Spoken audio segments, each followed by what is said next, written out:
Hey guys, welcome back to S2TV. It has been a while since I've done a YouTube video.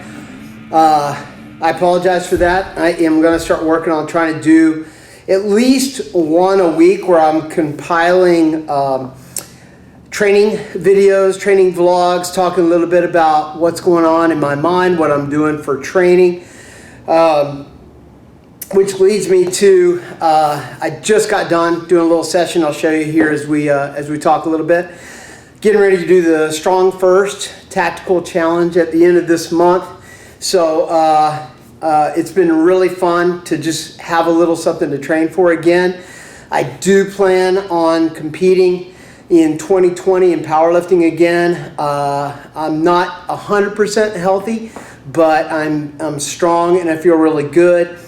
So having this little tactical challenge has been fun to get back into the game. It's also got some things stirring in my mind, and if you take a minute and go back in time into our YouTube training or our YouTube videos, you'll see very clearly that over the last 6-7 years, I've done a lot of research and development into everything. Spent years and years looking at HIIT training, only to come out on the other side of that now and really question the value, not necessarily of HIIT training. We know that has to be in there, but the way in which we're approaching it.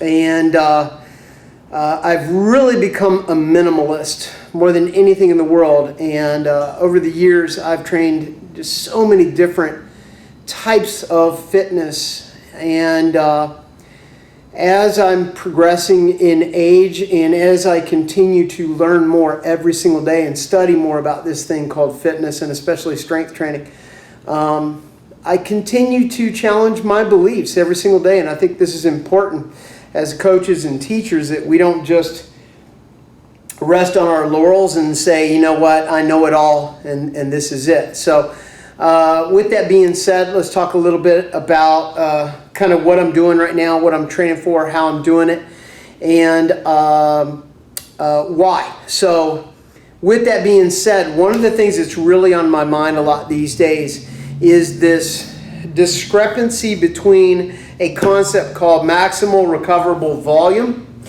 and minimal effective volume. What's the most volume I can accrue and still recover from? That's maximal recoverable volume. And the way I like to think about MRV is a lot of times I think about a lot of CrossFit WODs. It's how much volume can I accrue in as little time as possible and still recover from it so I can do it again. The other school of thought on maximal recoverable volume is the Westside system. Where Louis is straight up, no bullshit about the amount of volume these guys are accruing, and I've done the Westside system. It's worked for me, and it's also just about broken me. And if you listen to anybody who's done that system for any length of time, 9 times out of 10, they were seriously injured from doing it. So I think Louis knows his shit. Louis has done more for powerlifting and the art of strength training than anybody on the planet.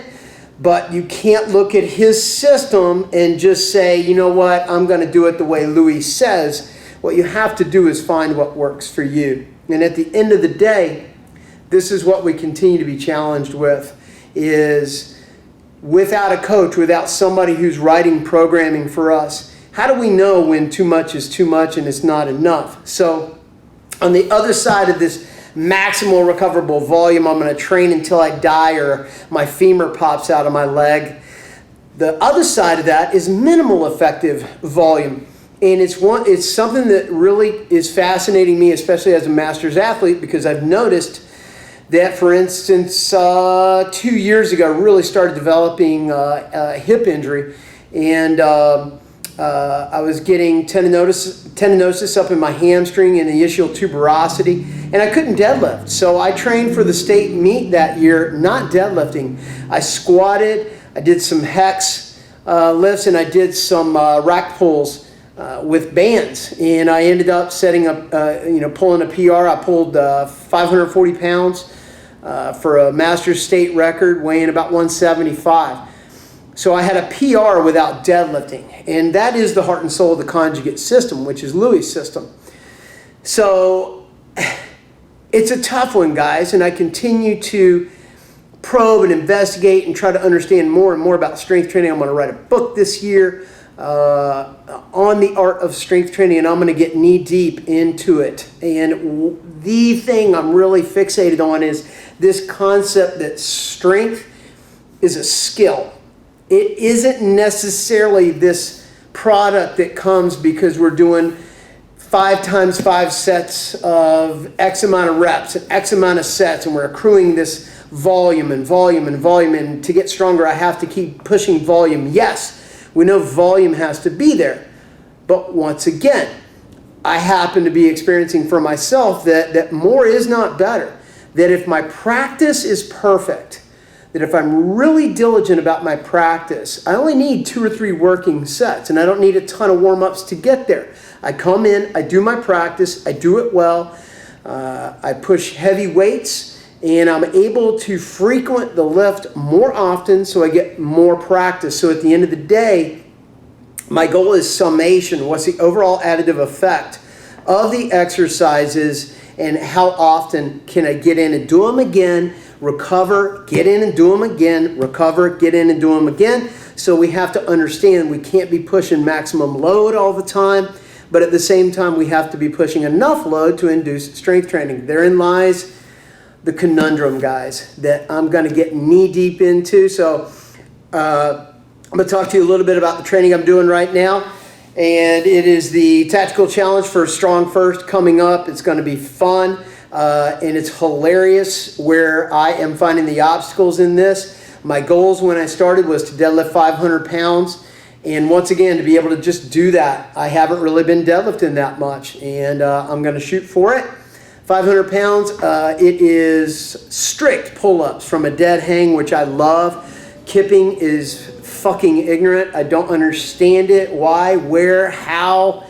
I don't want to talk about it. If you want to do pull-ups, do them from a dead hang. Deal with it. It's going to be brutal.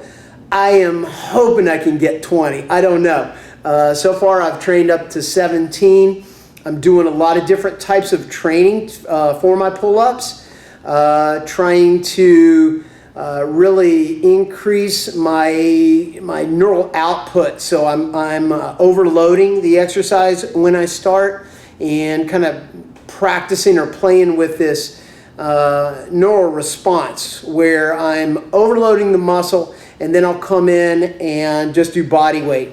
I'll do the same thing with deadlifts a lot of times where I'm using bands or chains to pull more load than I might be doing with just straight weight. And once again, this is kind of, there's a big fancy term for it, it's slipping my mind, but basically we're prepping the nervous system. We're coming in and challenging the recruitment of the neuromuscular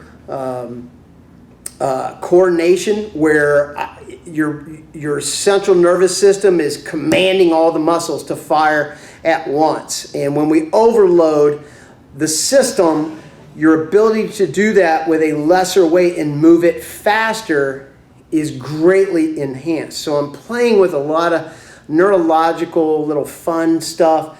Been doing a lot of kettlebell swings for time. It's a 5-minute snatch test, and goal was 100 reps, but I'll be honest with you, my hands, I don't know if you can tell, I've not done a lot of snatches in the past, and I've gotten a little lazy.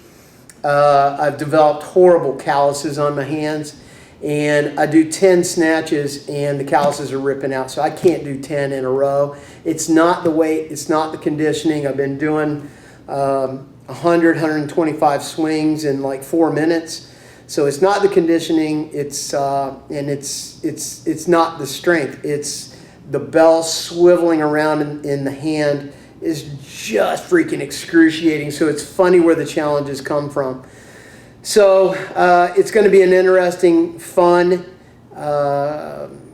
day, swinging bells, deadlifting, doing pull-ups. It's the Strong First Tactical Challenge. It's Pavel's, guys. I'm going to be heading down and doing a couple of certifications with Strong First. Mostly because, once again, I'm going to be doing a book this year, and I want to do it from the inside out. I don't want to be on the outside looking in. I'm going to do certifications with Strong First. I'm probably going to do a Westside certification also, so that I can really talk about and discuss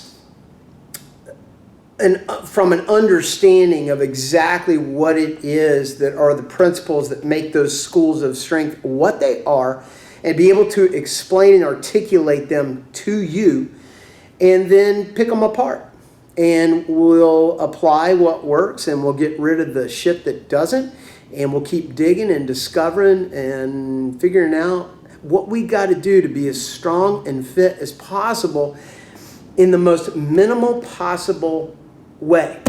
And I'll leave you with that. And one more thing, I want you to be thinking about this minimalist type of training.